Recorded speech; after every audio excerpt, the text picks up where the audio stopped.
SP కొనుబిల్లి Dheeraj చెప్పారు.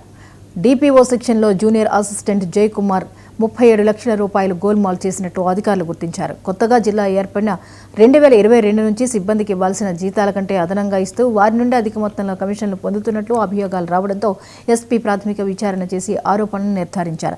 పూర్తిస్థాయి విచారణ కొనసాగుతోంది. త్వరలోనే పూర్తి వివరాలు తెలుస్తాయని ఎస్పీ ధీరజ్ చెప్పారు.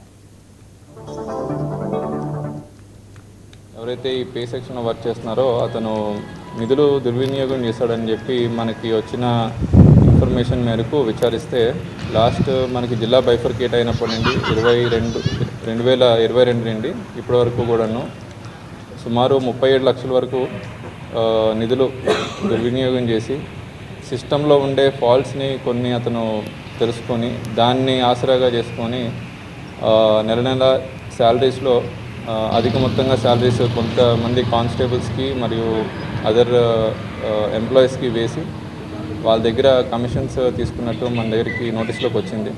దాని మీద దర్యాప్తు జరుపుతున్నామండి. ఫుల్ డీటెయిల్స్ మీకు త్వరలో తెలియజేస్తాం.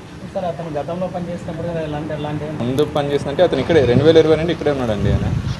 సో అప్పటి నుండి కూడా every month on and off different పర్సన్స్కి ఎక్సెస్ శాలరీ వేసుకుంటూ వచ్చారు. అది కొద్దిగా దర్యాప్తు చేసిన తర్వాత క్లియర్గా చెప్పగలమండి. ఆల్రెడీ కేసు నమోదైంది, దర్యాప్తు చేస్తున్నారు. రాయచోటి టౌన్ పోలీస్ స్టేషన్లో కేసు నమోదైంది, దాన్ని దర్యాప్తు చేస్తున్నారు. వాళ్ళందరినీ కూడా యాజ్ ఆఫ్ నౌ అక్యూస్డ్ కింద చేసడం జరిగింది.